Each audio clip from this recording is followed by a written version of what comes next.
Bagaimana harga minyak dunia ditentukan? Baik, Assalamualaikum warahmatullahi taala wabarakatuh. Atas permintaan seorang kawan saya hari ini menceritakan tentang bagaimana harga minyak dunia ditentukan. Okey. Dalam keadaan saya cerita ni dalam keadaan negara-negara lain tidak membuat subsidi ataupun pengawalan harga terhadap minyak. Okey. Minyak ni adalah ditentukan, pertama sekali kita boleh katakan kalau dalam konsep asas ekonomi kita ada demand and supply. Setiap barang-barang dagangan atau barang-barang jualan dia ada demand and supply curve dia. Sama juga dengan minyak. So apakah yang menentukan demand kepada minyak dan juga supply kepada minyak? Pertama sekali kita masuk kepada supply, iaitu penawaran. Pertama sekali yang menentukan harga minyak dunia adalah permainan spekulasi oleh spekulator dan pemain-pemain saham, broker-broker saham. Okey, maknanya mereka lah yang bermain dengan ekonomi-ekonomi besar, komoditi-komoditi. Maknanya sekiranya dia rasa ekonomi sekarang ni bergerak, pertumbuhan ekonomi negara maju, so mereka akan mainkan harga minyak agar lebih tinggi kerana dia orang tahu permintaan minyak akan banyak. Sekiranya ekonomi pada waktu itu lembab, dia orang tidak akan bermain sangat dengan minyak, maknanya harga minyak akan jatuh sebab dia tahu permintaan kurang. Okey, baik. Seterusnya dikawal oleh dua organisasi besar. Satunya nama NYMEX, New York Mercantile Exchange, dan satu lagi OPEC, Organization of Petroleum Exporting Countries, OPEC. Jadi dua ni dia menentukan harga minyak. Sebab apa? Based on produksi mereka, keadaan politik negara-negara mereka dan sebagainya. Pengaruh-pengaruh politik lah selalunya. Pengaruh politik, pengaruh bekalan, juga pengaruh perang. Terutamanya di Timur Tengah. OPEC ni mostly di Timur Tengah.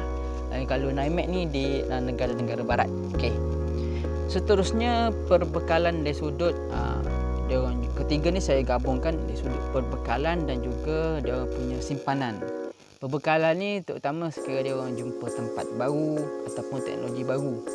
Di mana bila jumpa tempat baru, teknologi baru ataupun simpanan banyak, harga minyak akan turun.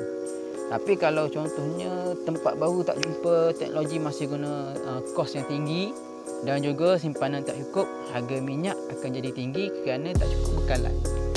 Di sudut penawaran, semakin sikit bekalan maknanya harga semakin mahal. Semakin banyak bekalan, harga semakin murah. Berbeza juga pula daripada sudut permintaan, demand. Tadi sudut supply, kita pergi pada curve kepada demand pula. Demand minyak ni dia terbahagi kepada pertama sekali permintaan dia di sudut industri dan otomotif. Okey, di sudut industri ni sekiranya ekonomi berkembang pada waktu tu, maknanya permintaan industri akan meningkat. Bila permintaan meningkat, harga minyak akan naik. Sama juga dengan sektor otomotif. Bila ekonomi berkembang, ramai orang beli kereta, ramai orang pergi kerja, perlukan kos transportasi yang tinggi. Harga minyak akan meningkat pada waktu itu. Dan juga yang mana mengurangkan juga sekiranya ada teknologi baru seperti teknologi solar, biofuel, minyak bio dan sebagainya. Itu akan mengurangkan nilai minyak petrol yang ada sekarang sebab apa? Dia orang adalah pengganti. Tapi sekarang ni benda tu masih sedikit. So, dari sudut sekarang, pandemik, apa yang menyebabkan harga minyak jatuh? Dia faktor utama dia ada dua saja. Pertama sekali spekulasi.